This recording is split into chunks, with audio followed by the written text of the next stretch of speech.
that's how you get pumped up for an MLS Cup final. Welcome, everybody, here to MLS Commissioner Don Garber's special presentation of his State of the League Media Roundtable. I'm Greg Lawless from MLSsoccer.com. Now, we're here in New York City at the Univision Studios for this event, which is just one of many in the lead-up to the MLS Cup final between the LA Galaxy and the New England Revolution on Sunday, December 7th. The game will kick off at 3 p.m. Eastern Time. You can watch it on ESPN, Unimas, Univision Deportes in the United States. You can watch it on TSN1 and RDS2 up in Canada. And in both countries, you can listen to it live on Sirius XM FC Channel 94. Now, the State of the League has become an annual event in the lead-up to MLS Cup, but this year it's a little bit of a different format. We have a full media roundtable here, which means there's going to be lots of questions coming to Commissioner Don Garber. Are you ready for this? I am ready, Greg. I really am. Looking forward to it. It's going to be fun. All right, so let's introduce our media panel. We'll start over on my far left. A legend for the U.S. national team and a winner of the MLS Cup in 2000 with Kansas City. He is currently the co-host of Counterattack on Sirius XM, Tony Miola. Yeah, yes, I think we can clap. Feel free. Next to Tony is a former Canadian international and a 10-year veteran with the Montreal Impact. He is currently the color commentator for the RDS networks up in Canada, Patrick Leduc. Thanks for having me. Oh, glad to have you here. The primary play-by-play man for the Univision broadcasts of MLS, and in many ways our host for today, Jorge Perez Navarro. Honored to be here. On the other side, we're going to go to a longtime staff writer for ESPN, the magazine, and recently getting into video with ESPNFC.com, Doug McIntyre. Thank you, Greg. And a longtime soccer broadcaster with Fox Sports, who's back where he belongs now, covering MLS in 2015. But not before you're going to host the Women's World Cup draw on Saturday, which is very important for Fox Sports. Rob Stone. Professor Lawless, thank you. Thank you very much. That's only my father. Spot on. Would be Professor Lawless. And last and certainly not least, Director of Social Media, Amanda Vandervoort from MLS. And now Amanda has been collecting questions from fans on social media so that you, the fans, can be part of this discussion. During today's show, you can tweet at MLS using the hashtag MLSSOTL. That's MLS State of the League. So get your questions in. We're going to be incorporating those into the discussion. A quick rundown of how today is going to work. We're going to start with some opening remarks from Commissioner Garber. He's also going to unveil the best 11 for 2014 in MLS.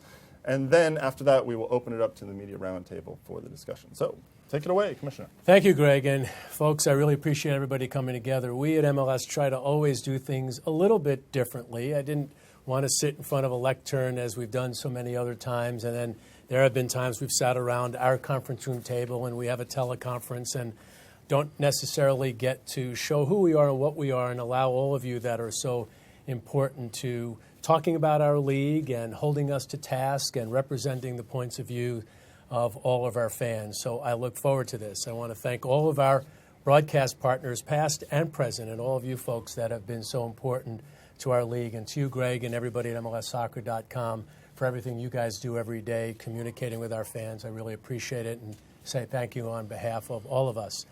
Let me give very brief comments because in the past I get hammered for talking very formally and nobody really cares about the prepared remarks. They really want to hear what our fans have to say. But there are a number of things that are important. It starts with thanking Univision.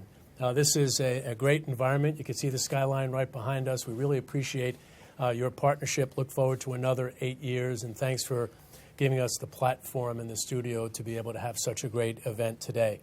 Our game coming up this weekend is going to be an exciting one. It was a great season. It was very compelling. Our playoffs were perhaps the best that we've ever had. Our television ratings over the last couple of weeks were the best we have had leading up to a game that we're all very excited about. We have a number of sort of goodbyes to say, and one won't be until after Saturday, but one is a very special goodbye and a thank you. Yesterday, Thierry Henry, TT, to all of us who know and love him, said goodbye to Major League Soccer, and I'm sure you guys might know more than we do about what his future plans are. Talk a little bit about Landon. We have something very special planned for Landon. We're not going to do it at MLS Cup. We're going to wait till the MLS Super Draft, but it'll be a very appropriate honor and way to celebrate and thank Landon for making Major League Soccer a league of choice. He was the first guy to say, this is a league that I want to get behind. This is a league that will, he hopes, with all of the work that he's done over the decade or more, to help us establish ourselves as one of the great rising leagues in the world, and one that we all hope will be one of the great leagues in the world in due time. What could you say about Terry? And you guys talk about him every weekend. He's thrilled us. He's entertained us. He's shocked us with his skill. And he's done things that I think will be forever etched in the history, the video history of our sport. We've been honored to have him be a part of our league. It's hard to imagine it's been 4.5 years. I'm sure many people would have liked to have seen him lift a cup during that period of time. That didn't happen. But I know, having had some contact with him over the years, and certainly very recently, he loved his time here, and he believes that he's helped Major League Soccer grow. When you think about what 2014 was really about for us, it started with the World Cup. And we've all talked so many times about what the World Cup was in the United States. I get hit by so many people who have had interest in investing in the league. They say they're now newfound fans of the league, or new sponsors like Heineken, a new MLS sponsor, that want to engage in our league because of what happened this summer.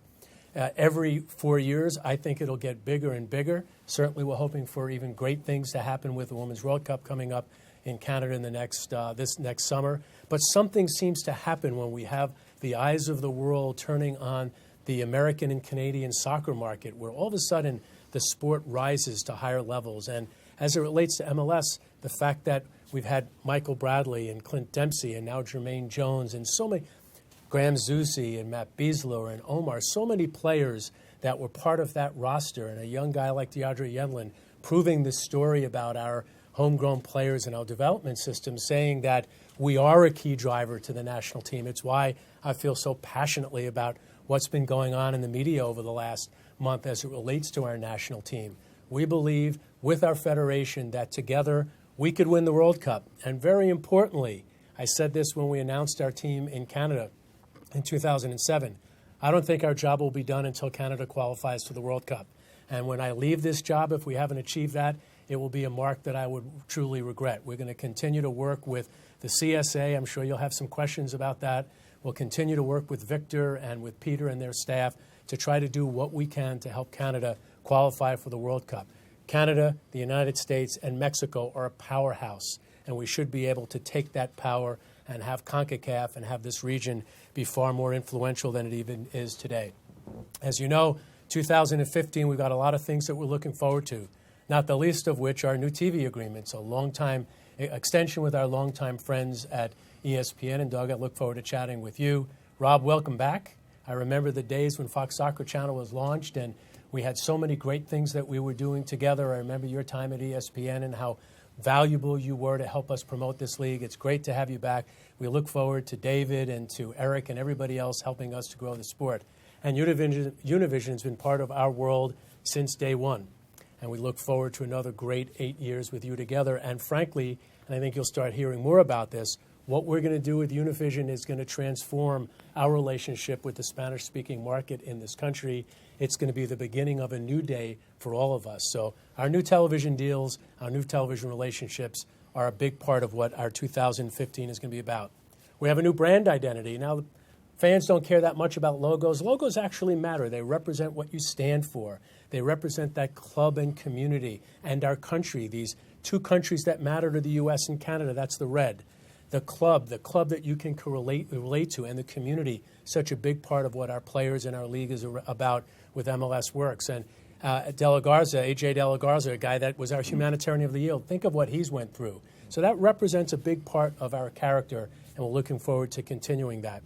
The CBA, you guys will talk about it. We're spending time over the last couple of weeks. We'll spend time over the next couple of months. I look forward to your questions. Big priority for us to get a great relationship, to figure out a right way to continue as partners together with our players. A number of things happening on the field.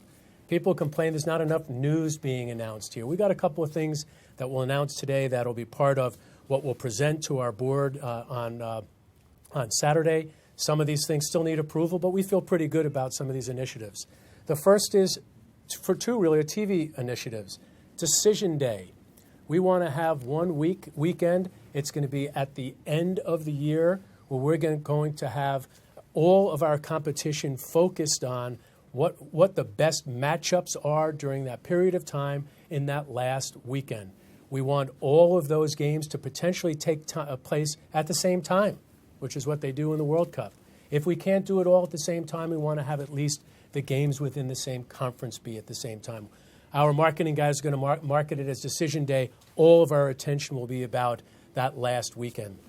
We're also going to look into flex scheduling. The weekend before, I see all the social channel. Amanda sends it all to me. Why do we have certain games on at the end of the year that have been scheduled in the beginning of the year that aren't as compelling from a national perspective? We're looking at ways that we could have the second to the last weekend be a flex scheduling weekend, like the NFL just announced one that they're going to have coming up this weekend, and working on ways that we could have those games be perhaps moved around from our Univision Friday night schedule to our Fox and ESPN Sunday schedule so that we have some compelling story to be able to talk about. A couple of things that I think are important when you're trying to fund all this, a bunch of new television sponsorship deals. Heineken, big sponsor of the Champions League, engaging with us. You're going to see a level of activation from our beer partner that's going to be unprecedented. I think in the next couple of weeks, we hope to have announced it today, another big agreement or two that will really change the way we're managing our relationship with corporate sponsors, about activation, about community support, about using our players in advertising. The kind of activation you see in other professional sports leagues, that's the kind of activation that you're going to see for us. Lastly, and probably most importantly, and I think expansion will be a big part of the discussion, we have 2 new teams coming into the league. We have a second team in New York City that'll be playing in Yankee Stadium, signed 2 great players in David Villa and Frank Lampard. They've got other player signings that they'll be announcing soon. They're going to be great rivals for the Red Bulls, and the Red Bulls really need to be applauded for their experience and success on the field and their success off the field. And that rivalry is going to be something that we hope will raise the water level for the sport here in this market, which is important to drive the media debate. And obviously, when you look at what's going on in Orlando, the noise that's coming out of that market, they were just in last week. I mean, it is absolutely unprecedented. Kaká joining the league, lots of great activity with their new stadium. I just saw some video of that new stadium being up.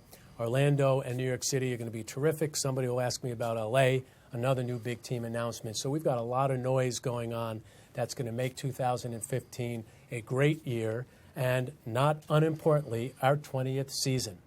So to think about the fact that many of you have been around the game, and you, Tony, playing in the game back in the early days, to think about Major League Soccer is 20 years strong and will be even stronger in the years to come is something that is really a credit to our 2 countries and a credit to our great media partners and all of our great players that have done so much to help build this league. Greg, take it away. You. Well, speaking of great players, let's find out who were determined to be the greatest players in 2014 in MLS. Let's look at the best 11 in 2014.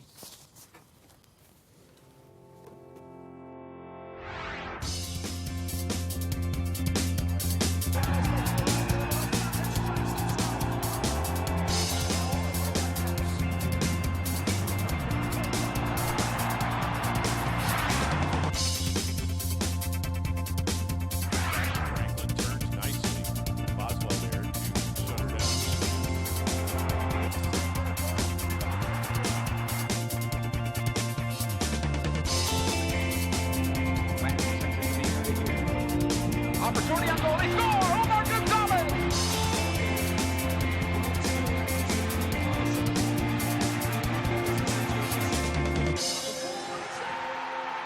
It's John Marshall!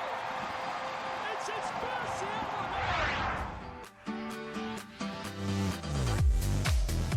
not backing off here, there he is. Scoop over the top to Garber, who has his hat-trick!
It's a wonderful effort by Obafemi Martins. Oh, what a goal! What a sensational goal by Obafemi Martins!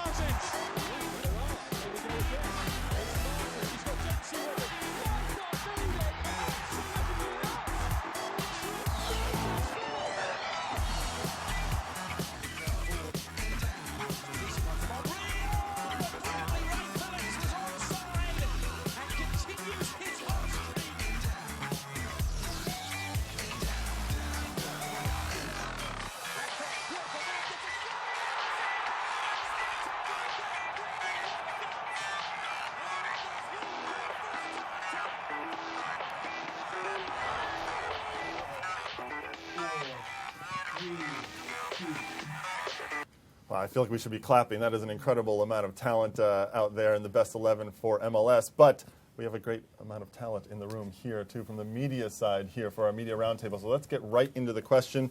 Home field advantage is at work here. So Jorge Perez Navarro from Univision, first question. I heard that I was going to have the first question last night, and there was this big expectation and the bullying about what kind of question I can come out with. And instead of trying to make something by myself, I'm going to become the voice of a lot of fans who wants to know something, Commissioner. Will the MLS exercise the option to keep Cubo Torres playing here or not? It's a great question. Let's say we'd like to. We haven't been able to make that decision yet. We think Cubo's been a great player in our league and certainly deserves to be in a position where he can thrive in a new team setting than the one that he was in. We're going to go through that process, as you know, that we extracted him from the way that we went about a process for the other players that were on Chivas USA. Decision hasn't been made yet, but I'll tell you, we'd love to have him continue in the league. All right, just a reminder, everybody, we want to make this a conversation, a discussion. Don't be afraid to jump in or react to something, ask for clarification. Let's anything. go. Charlie Rose here, man. But I am going to actually throw it to Doug McIntyre from ESPN for the next question, and then let's go. Well, Don, you alluded to the CBA in your opening remarks, so I think that's one of the other big questions everyone wants to know about. Where are we with the discussions? Have you had informal negotiations at this point?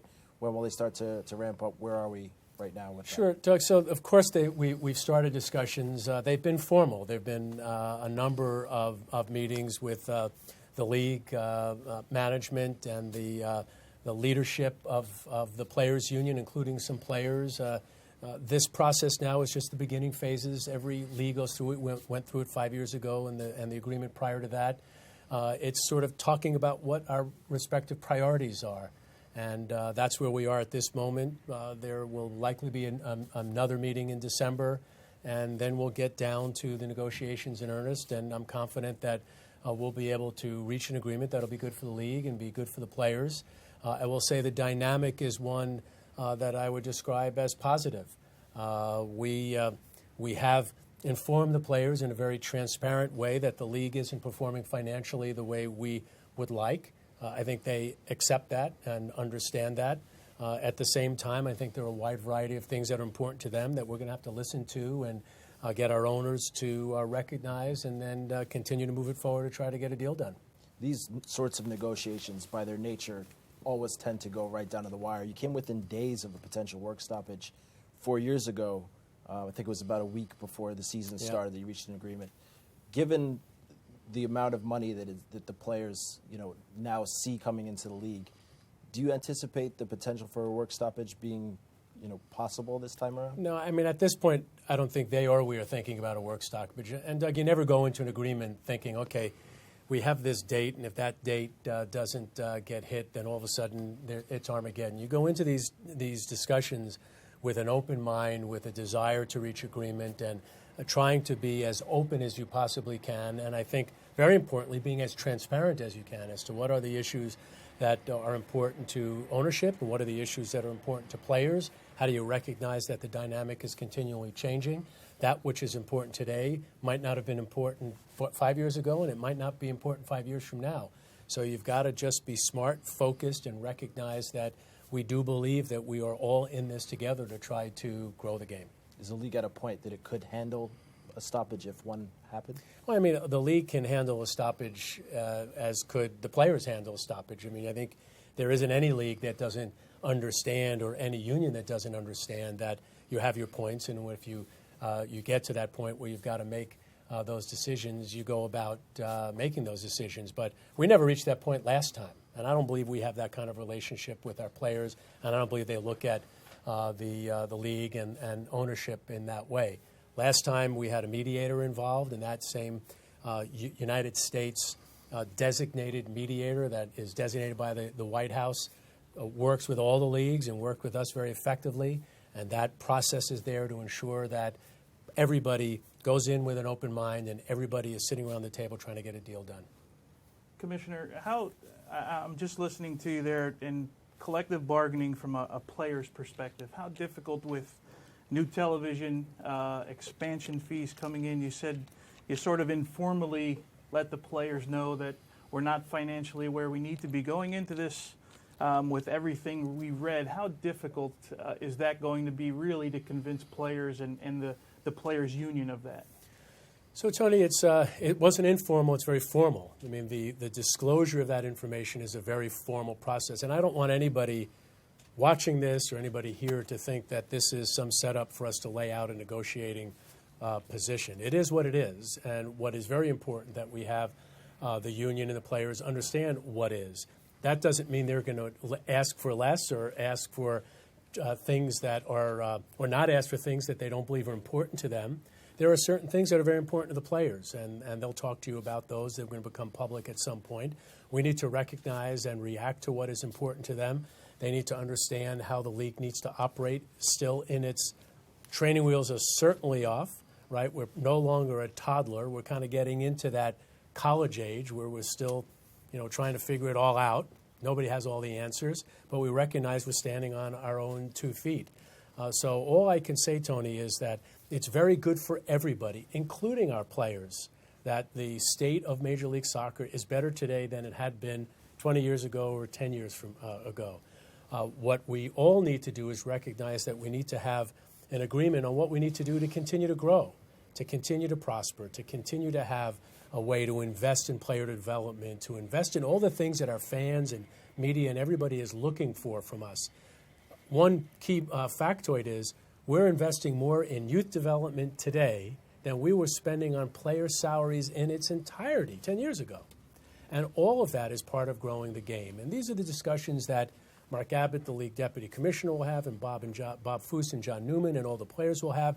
And it'll go around so that everybody can get a deep understanding of where we are, what are the respective priorities, and how do practical people get into a room and try to join hands in trying to grow this together. It's never kumbaya, but it is a dynamic that you hope is one where I could walk on the field and have a player feel good about the league office and its representative, and we could have our owners feeling good about the way the league is representing their interests, and all of it is hopefully going to resolve in a dynamic that will be a solid partnership and relationship between us and our players.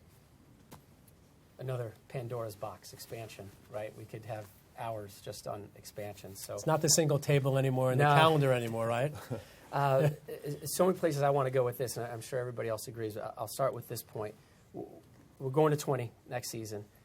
2 parts. What is the end game? How many teams can MLS sustain? And then what's that playoff number going to be that you guys are looking at for next season? So let me take the 30,000 feet first and then format second. Clearly, we've had this goal of being 24 teams by the end of the decade. We will be 24 teams before the end of the decade. So do we need to go beyond 24? I don't know the answer to that, Rob, and Okay. I think that speaks to the fact that we're not a mature business, we're not a mature league. I think that X number of years from now, and whether that's 2 years from now, 5 years from now, 10 years from now, 25 years from now, however long that is, you would imagine that there will be major markets in this country that would have a Division I professional team, and that MLS fans would be able to be connected in the United States, and similarly in Canada, where we have markets that have interest in the game at the highest level.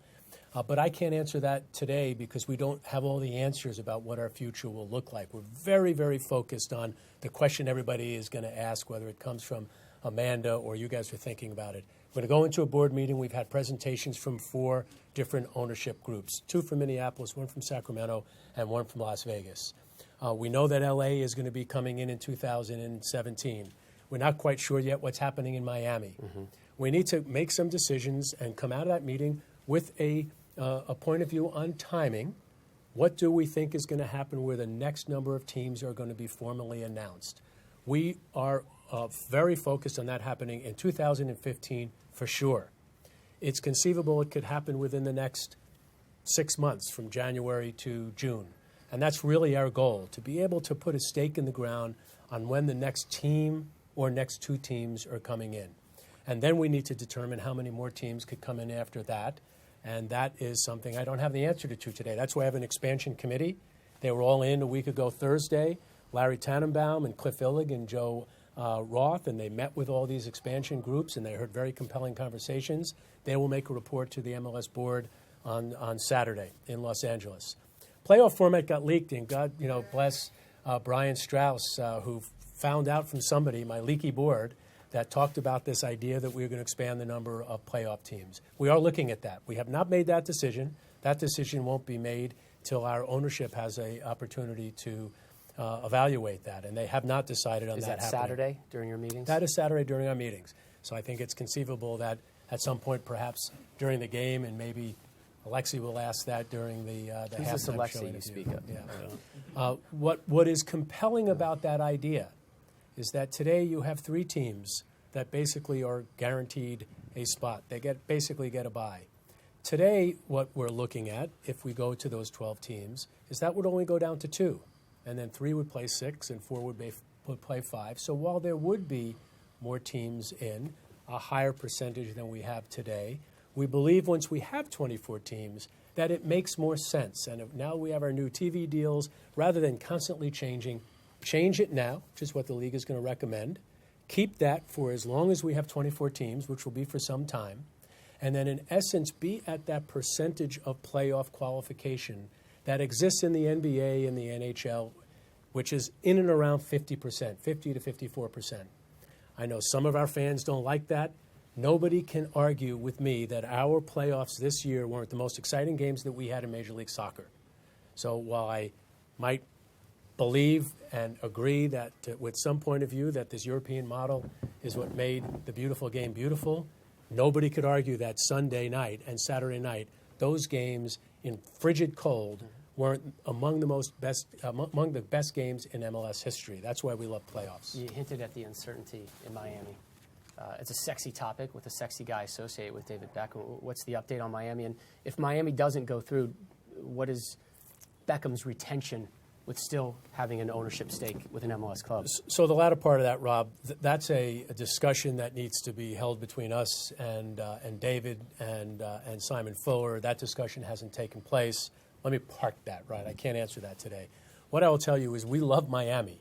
Miami is a very cool emerging market in this country as an influencer city. And with Univision's got a major headquarters down there. It is the gateway to Latin America. There is so much incredible ethnic diversity going on in that community. We all know that there have been some pro sports struggles there, so people are questioning whether Miami can support an MLS team. I believe it can, but only if it has the right stadium. If we don't have the right stadium, we're not going to Miami, nor should we go to any market without the right stadium plan. So that's not just exclusive to Miami and David Beckham. We don't have that stadium finalized today. So until we get it finalized, we can't make a commitment to go to Miami. Much more than that, I really can't say. I want to reiterate, we want to be in Miami. For all of those city leaders who are listening, help us get the right stadium downtown, and this is a very easy process for us to go through. I'm sorry to monopolize, and I'll shut up in a second. But you say we're not going to Miami if we don't have a right stadium situation. But NYCFC doesn't have a stadium situation. They're playing in baseball park, right? There's a big issue. LAFC does not have a stadium as well, yet they have franchises, and one that's starting in a couple months. So why did they get in? Yet we're still debating Miami and some of these other places. So we believe we have in LAFC a stadium solution that could solve that issue, and are confident enough in our stadium opportunity that we believe we could solve that issue. And before we did that, had multiple places and environments that we're comfortable with, that if one option didn't work, we have 3 others that would work just as well. When we made the decision to come into New York, we were not just confident, we were at agreement level on a particular site. And we thought we had that site in our hands. We lost it. And Rob, what I'll say to you, and I'll say to everybody listening, this is not an exact science. And there are no things that you could look at and say, the decision you made today is one that has to be the precedent for every decision you make going forward. We will have a stadium in New York City FC. They are committed to it. They are very, very focused on it. They've been working throughout the last, from the day their team has been announced to try to get that stadium solution. And the temporary solution in Yankee Stadium is going to be a good one. I think they have almost 20,000 season tickets sold. So that's more so than most of our teams have. So that temporary solution is, in fact, just temporary. We know in Miami that if we don't play in an environment that will be the center of what's happening there culturally, we will not succeed. And we can't go into a situation where that is up in the air because of our failure in the past. Let's basically call it what it is. We were in the wrong spot. We were in that market, and we failed.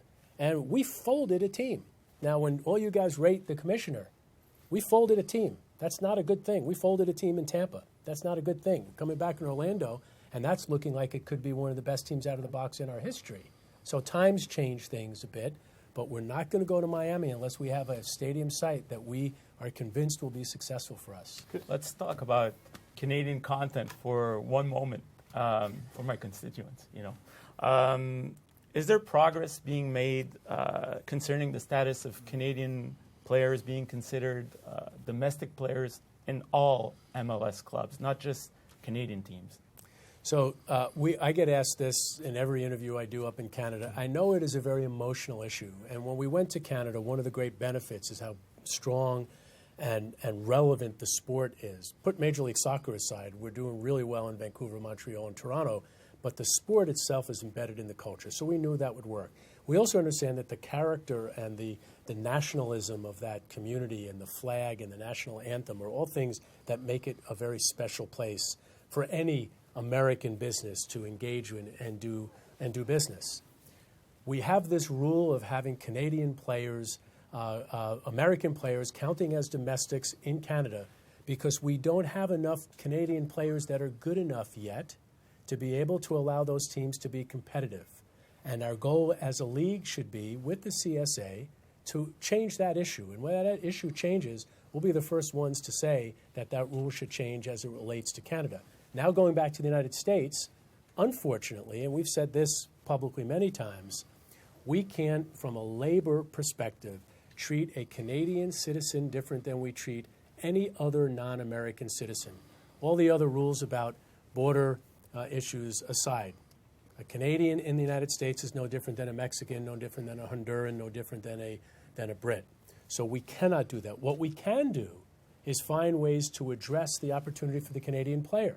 And one of the things we're talking to Victor Montalaghi about is, can we provide more opportunities in Major League Soccer for Canadians? Can we give them, our clubs, an incentive to try to sign Canadian players? Could we provide them with more opportunities to train and develop? Those are the things we're talking about.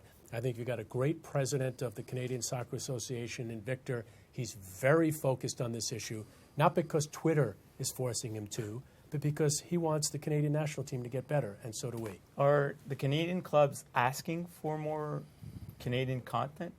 There was a rule about that, about the number of Canadian players that had to be. Is pressure coming from the CSA, or is it coming from the clubs? Well, I don't look at it as pressure. I look at it as a dynamic, right? Okay. How do we work together to get the Canadian game, get the national team better, and what kinds of things need to happen? What does the CSA need to do on their own? And how could Major League Soccer help that happen, similarly to how we're helping U.S. soccer happen?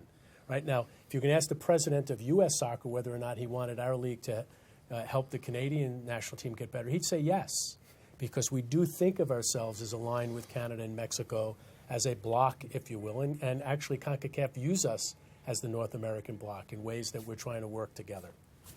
Well, I'm sure there are going to be more questions about U.S. soccer, but let's bring the fans in really quickly. And Amanda, you have a question from social media.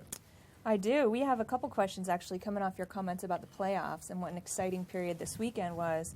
One question from Laura McFadden, LWOS Laura, on Twitter wants to know, will the away goal rule continue to be used in future playoffs? Well, very timely. The answer to that is yes. And it's interesting, if you're a Seattle fan, you might not have liked the away goal rule when you lost out to L.A., but you really liked it when you were playing Dallas.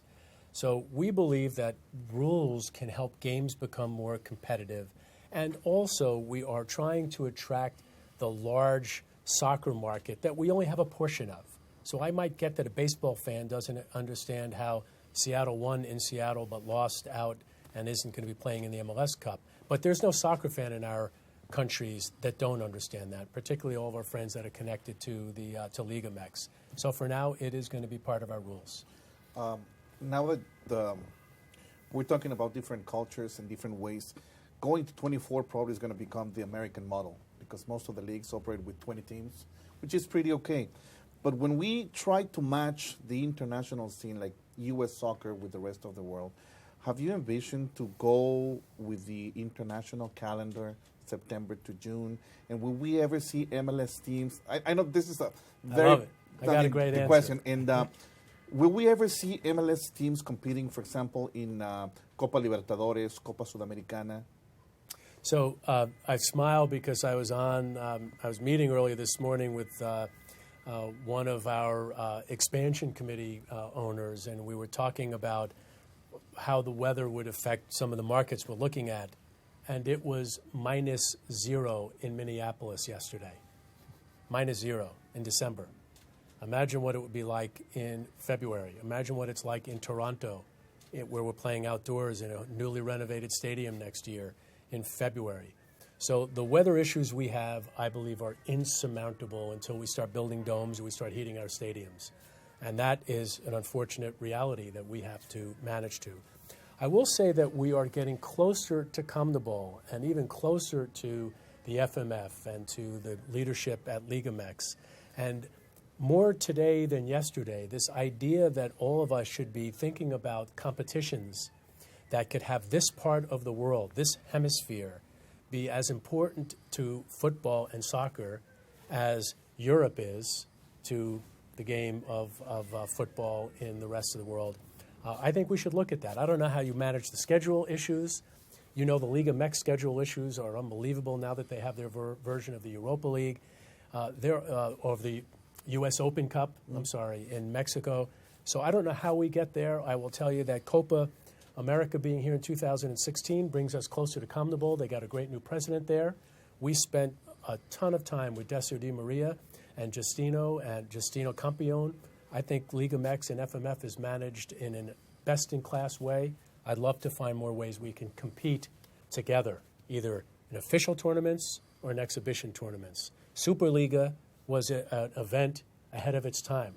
It was a great, great event. I'd love to find a way that we could bring something like that back.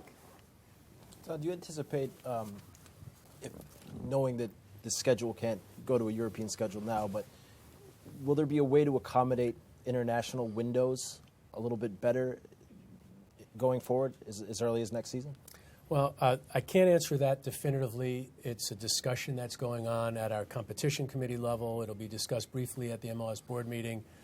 These are challenges that the NBA and the NFL don't have to deal with.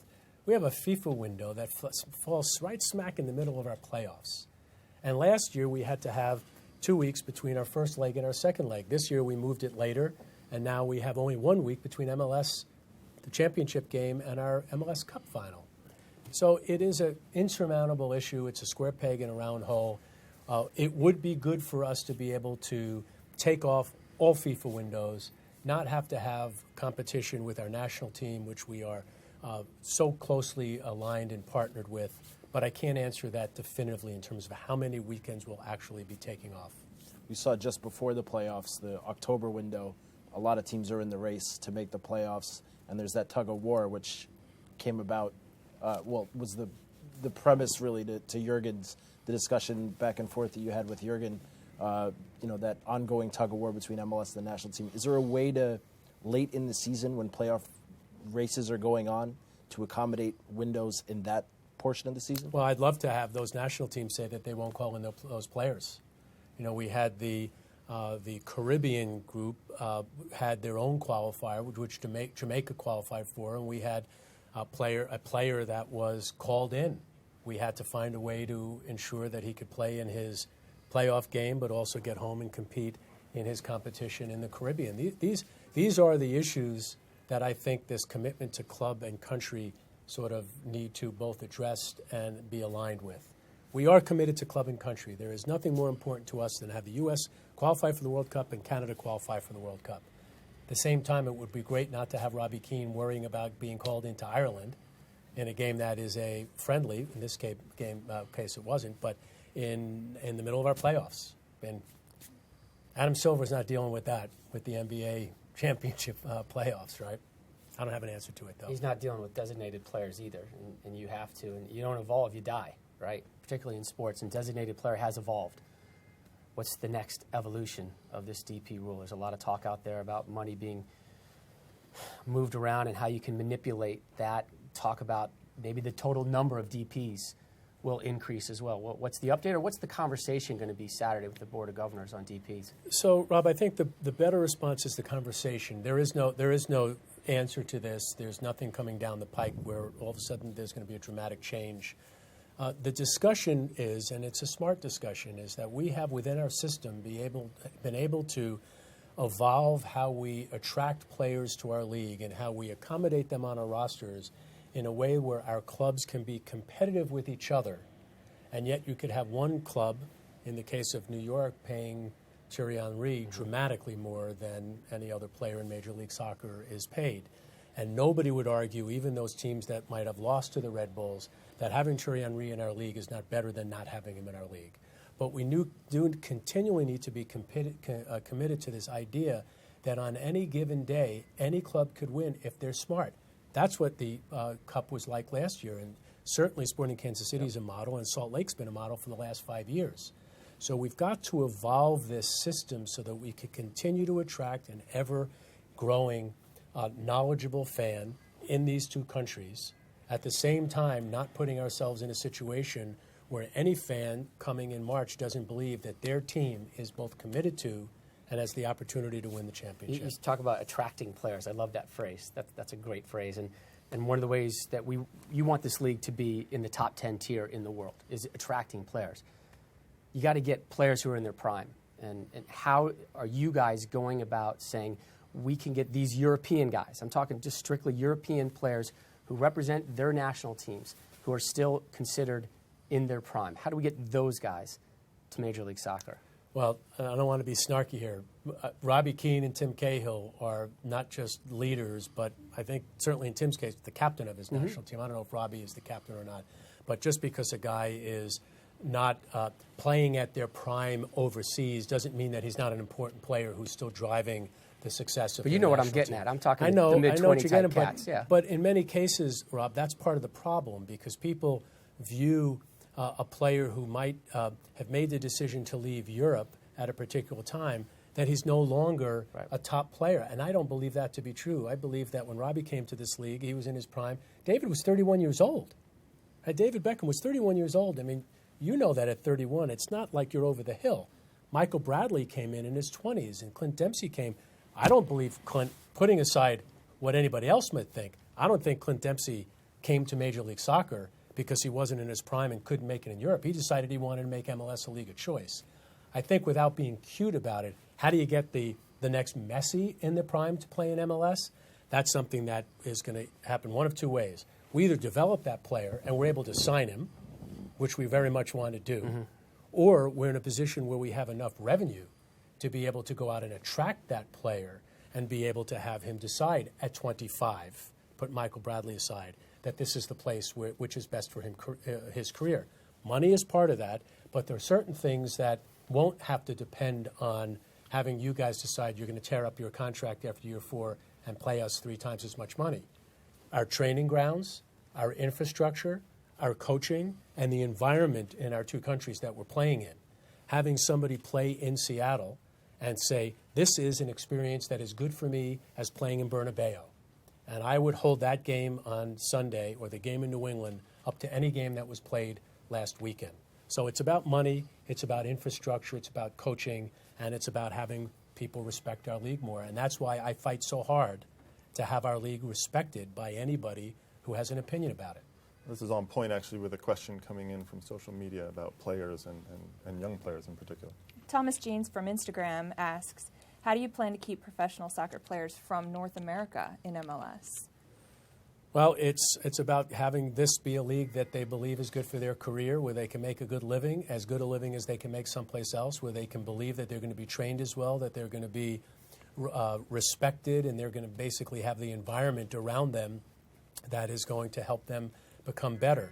What we can't recreate in the short term, it sounds like we haven't rehearsed this for everybody who's watching. We can't recreate in the short term 100 years of history. We can't recreate what exists in Italy or in England or in Spain, where some player is being, harassed in the press, and if he has a bad game, he's sent down 3 teams. We can't recreate that in the short term. What we can do is try to manage those things that are in our control. What kind of league are we? What kind of training do we have? What kind of environment do we have with our players? How competitive is our league? And how relevant is it? A marketing question. And how cool is it to be an MLS player? You're going to walk down the street and everybody say, hey, that's Landon Donovan. And I think that happens today. It wasn't happening 10 years from now. It wasn't happening when you were playing or when you were playing. Commissioner, on development, are you seeing a sense of frustration from the academy? I coach in the youth national team system, and we're seeing so many young guys leave academies to go to Europe to play, to go to Mexico to play. Are you sensing frustration that, hey, we're spending more than we are, but we're also, in a lot of ways, losing more young players at the age of 16, 17, 18, rather than signing in MLS, but going to other, how are we going to take care of those clubs, the Dallases of the world who do such a great job with their academy, and Red Bull, and so many of the other academies, Seattle? How do we take care of those teams that maybe spend an awful lot of money, but at the end, unlike Europe, where you can sign a player and hold their rights, where they just lose these players? Well, that obviously has been this debate that's been going on, and I think it's a healthy debate. It's good that these issues are being discussed publicly, because 10 years ago, we weren't developing those players, and nobody wanted to play in our league, and if we had no mechanism to even allow them to come in. Our homegrown player rule was created to allow us to have a mechanism where a club is incentivized to spend money to develop a player and doesn't have to lose them, at least internally, to the MLS draft. I go back to the thing I said to Amanda and Rob. We need to have, and we should be able to, there's no stopping us from having the best possible academies in the world. That's just resources and training. We need to have all of our academy coaches be like Brad Friedel is, a license at the highest pro level. There are some MLS coaches that are not even licensed at the highest level. So part of that is ensuring that they're coached well. You look at some of our academies, I think anybody who is looking at this will say some of the MLS academies are really, really good. Not all of them are as developed as far. U.S. Soccer is going to announce later this week a mechanism that they've put into place to just get a sense to how good are our academies. They've hired Nelson Rodriguez, who is a founder of MLS and a longtime college coach and MLS competition guy, to be a liaison between some of those players and what's going on in their professional decision-making processes. I think that will help, so they're not just getting attacked by agents when they're 16. The last part of it is they can't get signed anywhere when they're 16. That is against FIFA rules. And we need to have our federation, and we need to all recognize that all this stuff that's going on around the world, where dads are given jobs that are not real jobs, and the player is signing a pro contract at 16, he's buried in some academies, not playing, that stuff's got to stop. And I think the federation is going to put a mechanism in place to try to address that. On the topic of mechanisms, one is allocation money. And allocation money, from a fan's perspective, is mysterious. Does MLS intend to be more transparent about its distribution in the near future? Would it make some fans less cynical about the league's mechanisms? Well, I didn't expect this question to come quite out of an allocation money question, but we obviously talk about this stuff a lot. And what I intended to say in my opening remarks, and I didn't want to get into that level of detail in the opening, is that we recognize that things aren't as easy for people to understand as they need to be. We look at the Jermaine Jones situation. We had a mechanism that was the only mechanism that we could have put in place to have Jermaine Jones signed in Major League Soccer. There was no other way to do it based on the rules that we have. But the public doesn't understand our rules, and most of the media doesn't as well. So, as I did say in 2014, transparency is a priority. Transparency is a big priority in 2015. And one of the things that you'll start seeing is that the concepts that we have in place that allow players to come into the league, that allow a priority order as to how we have some management of who gets the rights to certain players outside of our draft and outside of the youth system. All of that will be shared with the public after we've come up with a way to try to organize it in buckets so people can understand it. And whether that's allocations or it's priority order, all that stuff that the hardcore fan is trying to figure out today, you have a commitment from me that at least a heck of a lot more of it will be transparent than is today. You signed a new contract. I did. What is your biggest regret so far in your tenure, and what would you like to be your legacy after you retire? Well, I have a lot of regrets isn't the right word. A lot of things that, I don't think any leader of any business, if you don't look at what you've done in the past and rethink almost every decision, then I don't think you're a good leader. You can't get paralyzed by that. But, boy, there are so many things that we've done. I mean, I wish we handled the Jermaine Jones situation differently. Right? We did what we needed to do. We did it at the time we did it. Would it have been easier for us to eliminate the skepticism? Sure. I mean, that's one of 100. Right? I look back at the development of the league over that period of time, and it actually has come along further than I thought. When we went through our real questions as whether the league would survive in 2002, and we added 2 more teams in 2005 at $5 million, $7 million, and we look at where we are with the LAFC deal and the fact that we are in a position where we've got lots of great things going on in our markets, that happened pretty quickly, faster than I would have expected. I've got 40 years left in my contract. I won't think about what that legacy is until after I leave. What I will say is that what everybody in the league office is committed to is to try to create a league that people can be proud of and that everybody's associated can respect. And I know our owners are committed long-term, generationally, to try to make the U.S. and Canada, our league in these 2 countries, among the best in the world. When and how is a lot of work that needs to be done over the next number of years.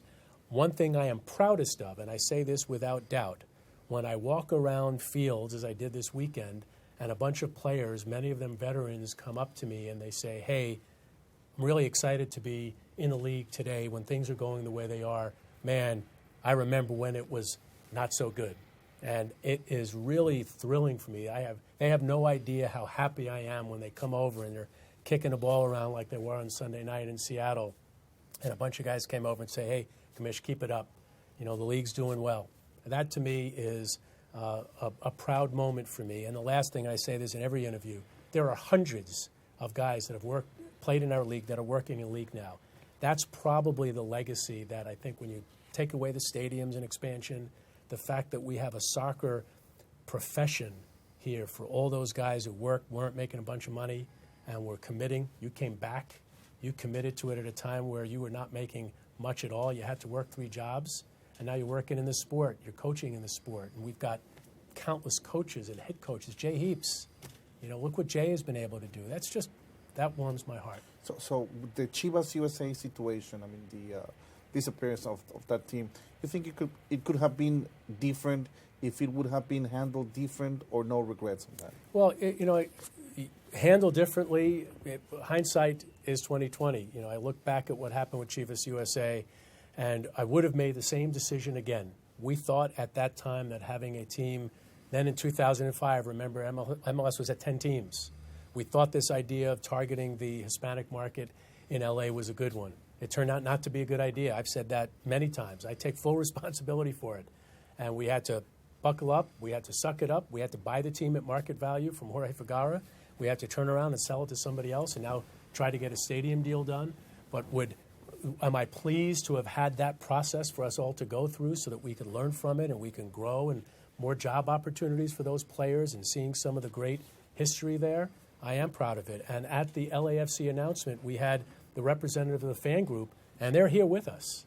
They said, hey, we hear you.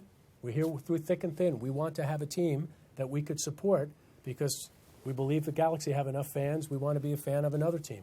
One last one really quick. Sure. Following the same line. Chivas is the most popular, was the most popular team in Mexico, at least in 2005. Now America has taken torch. But it didn't work, that relationship, adapting the model to the American market. Aren't you afraid that that can happen, that the same can happen, bringing Manchester City to New York City? I mean, it's a different mentality, the European, maybe Americans wouldn't relate to them. Or, for example, those fans who live here that root for Chelsea and root for Manchester United won't feel any attraction to NYC. Those uniforms look awfully similar, too, don't they? Yeah, I mean, it could lead to the same situation as Chivas Well, was saying. you know, the smart thing about smart people is you learn from the mistakes you made and you try to put mechanisms in to prevent that from happening. So we'd have to be dopey to let the same thing happen again. And we went into the discussions with Man City about that. And uniforms aside, right, uniforms aside, they have a plan that is solely focused on New York City, trying to be a competitor with the Red Bulls, building a great stadium, and doing everything they can to be part of the Major League Soccer movement, where the problem we had with Chivas Guadalajara is they were half in, half out. They never were fully committed to one thing, and it was all over the place. And that is what it is, and we've got to learn from the challenges and the mistakes we made then. All right, let's get to another fan question. Speaking of Mexican clubs, in fact. Mm-hmm. Speaking of Mexican clubs and the idea of club and country, Commissioner Brian Holt on Instagram wants to know, is there a chance we'll see the Liga MX All-Stars play the MLS All-Stars in place of a top European opponent in the future? You know, we talk about, it's a good question, we talk about this a lot, and maybe this could be a debate. Take a break for this, and curious what everybody's view would be. When we win, as we won last All-Star game, we beat the top team in the world, and arguably the majority of those players were on the World Cup winning team. What could be better? And we were the kings of the universe then. And when we lost 6-0 or whatever the score was in Houston, it was more than that, right? What was the Five against Manchester United? We couldn't have felt any worse. So, you know, that's the thrill of victory and the agony of defeat. It's sports, right? Actually, we believe our All-Star game is a competitive one. It's not a skills competition. So the fact that Bradley Wright scores a terrific goal and you had so many compelling moments was good. That being said, a Liga MX MLS All-Star game would be fantastic. Scheduling is a challenge there. I'm not sure we get there. I'd love to be able to get there, but I don't believe that's going to happen in the short term. What do you guys think? East-West comeback? Well, you know, we talk a lot about that, Rob. We haven't made a final decision on it. I think our league is getting to the point where we can attract enough attention here in our two markets with just our best players playing against each other. The question be, what kind of statement would it be when you have this unique format, which is different from every other league's? You are putting yourself up against the best in the world and getting people to pay attention to you in ways that they're not seeing the best players play every weekend with different uniforms on. That's always been my point of view, though I know that there was a lot of social chatter about, hey, we might be ready for it, and maybe at some point we are, and that might be soon. And I'm not being cute.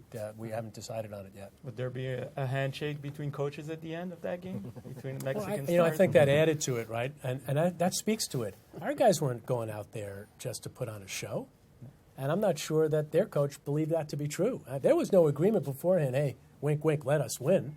Our guys aren't going to go out there and let, Bayern Munich put on a show running around our guys. I mean, that's the opposite of what we're trying to achieve with our All-Star game, and certainly not something that I think people believe in. Why would they tune in to see an exhibition? That game was played on artificial turf, and Bayern Munich accepted those conditions. And you've mentioned that the games this weekend were really exciting. They were. But they were played on artificial turf, a surface that has been criticized by many designated players. Thierry Henry didn't want to play on artificial turf until these games. What's your take on that? Do you think the league should raise playing surface standards for all of its clubs? Well, raise standards, yes, and ensuring that we have at least the best artificial surfaces while we're playing in places where we don't own the venue. Seattle is an example of that, or in Toronto where you're not growing grass in the wintertime and most of the year, right? We have that same issue in a number of other markets. I do believe that we need to have the best possible surfaces. Nobody was complaining about the New England surface, and there was some question that I heard on one of our broadcasters making a big debate that Henry had decided not to play on it. Well, that wasn't true. He might have decided not to play on that prior to that. That's between him and his coach and his fans, and whether or not he believes that that's something that he should be held accountable for. The league can't force a player to play on a surface or not. We can't do it for that player, not other players, because we're not forcing our teams to have surfaces that are uniform. We can't. And that speaks to the calendar and schedule issues that we have. Just not something that we can do at this point. That might not be the answer people want, but it is what is. Did you have a problem with Thierry Henry not playing the majority of games he was in the league on tour? I would have preferred that he played in every game. And I would prefer that some players don't decide to go away on national team duty when it's a meaningless game in the middle of our playoffs too. But that doesn't mean that we have the right to do that. That is, could you sign a contract which basically says that you're not going to agree to not play on a certain surface? Perhaps. That's not what happened in Thierry Henry's contract. But that should not cloud the broader story here. Is the league is infinitely better with Thierry Henry having played in it than not. And like anything else in life, there are certain conditions you have to expect and you have to accept. I think if we had a situation, my guess is, and said, you must play on every surface, I'm not sure he would have signed the contract, and I would have still made the decision to sign him. Big void for the Red Bulls with Henry leaving, and a lot of discussion. There's some ownership issues with Red Bull as well. And you have the most iconic American soccer brand, the Cosmos, sitting right here playing in a wonderful league, the NASL, that doesn't get much attention. Where does the Red Bull ownership stand? How committed are they to staying here in Major League Soccer? And what are the odds that there's maybe some reconciliation with the Cosmos brand and bringing them into MLS? So let me start with the first, and if I don't get to the second, remind me too, because I think you said two totally different things, because they really are different. The Red Bulls are committed to Major League Soccer. How this discussion got out that they weren't, I don't understand. I was out in Austria recently. I've met with Dietrich Mateschitz, as we've met in the past. How anybody can question the commitment that this team had. They've spent more than any other club. They built and spent privately financed the most expensive stadium in Major League Soccer. They compete in a market where the costs of operating from a marketing perspective and a staffing perspective are more than any other club. And they have invested more by significant percentages than any other club in Major League Soccer. So there's always been this intrigue because you have a situation where you have somebody that doesn't come to games regularly. Well, he owns F1 teams and he owns Extreme Sport. He doesn't do that. We have a lot of owners that don't go to every game.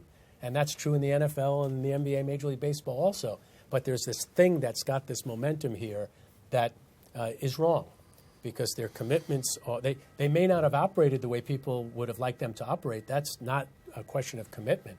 I think it's good that people are held to task as to whether or not they believe a team has been operated properly. Their success since they've owned the team, they've been in the playoffs almost every year. You guys would know exactly. Almost every year? Almost, yeah. That's better than almost every MLS club. Mm-hmm. So when you think about it, the facts really sort of speak for themselves. I don't know what their plans are, their competitive plans. Obviously, they just got out of the playoffs Saturday, so I'm not sure anybody knows yet what their plans are. But I believe in the Red Bull ownership. I believe in Dietrich Mateschitz. I believe they'll get it right. Marc de Grand Prix, who's running that club, is a really, really sharp guy who left a great job to come back to the Red Bulls and run that organization. They've got new management of all their clubs over in Austria, very bright people that are focused. As it relates to the Cosmos and reconciliation, there's nothing to reconcile, Rob. We've never had any relationship, nor is there really any relationship to have outside of the fact that they are in the second division. We support the NASL. We support them in every way we can. We have a team that's announced it's going to come in L.A. I just heard something that they're taking over Atlanta. We'll do everything we can that we're asked to support the NASL, and I'll get to our support for the USL Pro. So I don't see there being the rub. That's fan rub. I love that. I love the debate. That's media rub. That's good, too. That creates a conversation. I hope the Cosmos are successful. If they're successful, more people in New York will pay attention. I understand that there's going to be the New York Times Magazine cover is going to have an MLS player on it this Sunday, right? Henry had an unbelievable article written about him that was the cover of the sports section. Well, that's good. And the Cosmos are getting their share of press, and I think that's good as well. Our support's going to be for whatever we're asked to on the NASL, and deeply committed to the USL Pro. And I didn't mention this in our openings. Reserve League's going away, 2015 news. Every one of our clubs is either going to own or be affiliated with a USL Pro team. And the reason why we're doing it with the USL Pro is because they're interested in doing that. They're interested in affiliating with us and working together, both in Canada and in the United States, to help develop players. And if we do our job with the USL and the NASL does their job developing their markets, wherever those markets are, being as good as they can be, which is what Bill Peterson, their commissioner, has stated their intent is, and we support that, and we do what we're supposed to do, the sport in this region will be much better. All right, we are running. You know I got one more. I'm leaning. We're running very Maybe one long. more. I don't want to leave. DC United, big vote today. Yep. Down there in the district. If the votes go against DC United, how many times have they gone against DC United? If the votes don't go their way, I'm not trying to be negative, is it time to pull ship out of the district? Well, the votes are going our way. Good. Right now, we had a good vote today. I don't know if you guys have heard that. There was a great vote that came out of committee. It's going to go. We got one more vote, which I believe is coming next Tuesday. Mm-hmm. We're encouraged by Mayor Bowser's support for that plan and all that the new mayor is trying to do to have Washington, D.C. be a major market that could be considered for the 2024 Olympics, and having a soccer stadium will help with that. So I am always a half-full guy, unlike most of my friends in the media. I am thinking, not me, my friend. I am thinking that we're going to get a deal done, that we're going to have a new stadium in D.C. Sorry, Greg. No. We're going to have a new stadium in Boston, that New York City FC will get a stadium deal done. We'll have a new stadium in Orlando. D.C., Orlando, a new team in Atlanta in 2017, Boston, New York. That will give us that power and connection and ubiquity that we have in the Northwest. That will be a great moment for the league. All right, one last question. We've run a little bit long here already, and it is home field advantage again to finish it up. So, Jorge, will there ever be promotion and relegation in MLS? Ever is a long time, because I don't know what will happen after they kick me out of here. It's not happening anytime soon. Okay. Simple enough. There it is. Well, before we get to thank everyone, one quick clarification. Commissioner, you were getting a little bit ahead of yourself when you said 20,000 season tickets, but New York City FC right now with 11,000, which is still very impressive. Sorry. Anyway, but guys, I would like to thank everyone. Don't let the facts get in the way of a good story. Obviously, we want to thank everyone who came and joined us for this. Tony Miola, Patrick Leduc, Jorge Perez Navarro, Doug McIntyre, Rob Stone, and Amanda Vandervoort from Social Media and MLS. Commissioner Garber, thank you very much. And a thank you to the fans for making 2014 such an amazing year. It's not done quite yet. There is, of course, the MLS Cup Final this coming Sunday. Kickoff is at 3 p.m. Eastern Time. You can watch it on ESPN, Unimas, Univision Deportes in the United States, TSN 1 and RDS 2 up in Canada, and you can listen to it on Sirius XM. Enjoy the game, everybody. Thanks, everyone. Have a great one.